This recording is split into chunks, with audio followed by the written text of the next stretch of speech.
Jorge Masvidal is in one of the most unique spots in the history of fighting. And that is he has 5 meaningful fights right now. 5 that he could do any order, any direction, close your eyes, throw a dart at the wall, boom, you're going to like what comes up.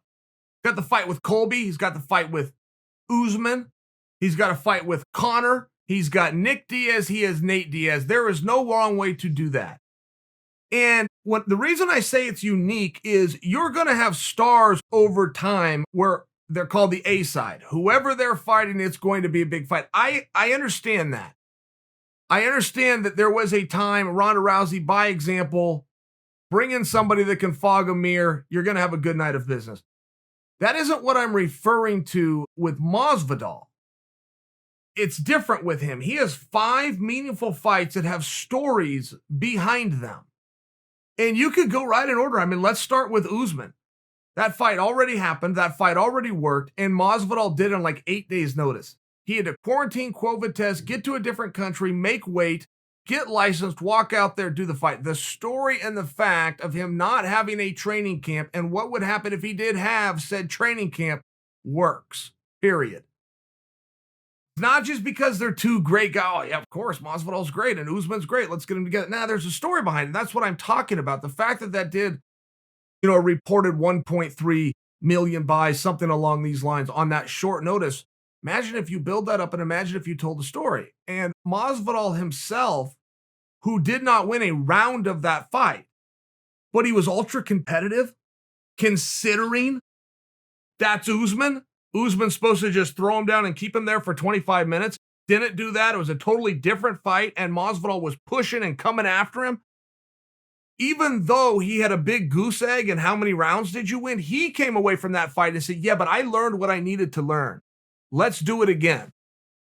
That's compelling to me. You have the biggest star in the sport who wants to go into a fight with a guy who already beat him and who the odds makers say is going to beat him again. That would give him 2 losses. The biggest star in the sport is going to be batting 0-2 in his last 2, and he's asking for that opportunity because he thinks he learned something. That's a compelling storyline.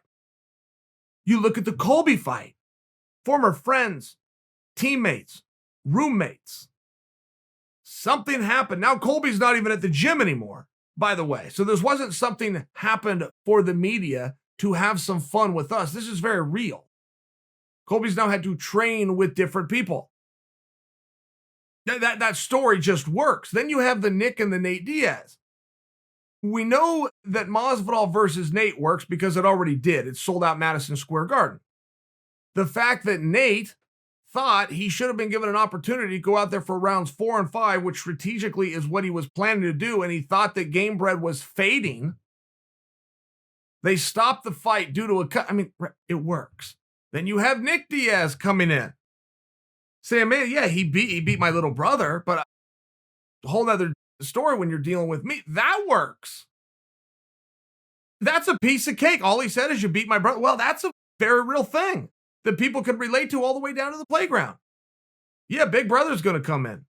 Maybe you got to whip them both. Maybe you don't, but you got to deal with Big Brother. Like, that story is just not going to not work. And then I want to talk about the Conor, because this had some major steam at one point and it seems to have all gone away. But the whole reason that Conor ever came back against Cowboy and bumped up to 170 all had to do with Masvidal. Conor's entire motivation for going to 170 and saying, here I am, what's up now, had to do with Masvidal. Dana White was in California going to dinner when some guy with TMZ stuck a camera in his face and asked him if he would ever make the fight, Masvidal versus Conor, and Dana said, no, I wouldn't make the fight. Masvidal's too big for him. Fade to black, roll the credits. Dana went inside and had his dinner. That comment infuriated Conor. Hey, what do you mean? What do you mean he's too big? That's you saying that he can beat me. You think he can beat me? He can't beat me.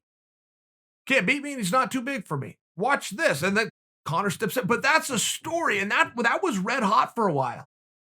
That was red hot and proven by Conor, who went up to 170 and did it with success and didn't look small in the process.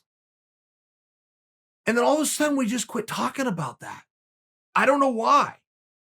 I don't know why anybody would let the Jets in the steam of a potential Conor versus Masvidal fight die down. It was a miss. It was missed by both of those guys.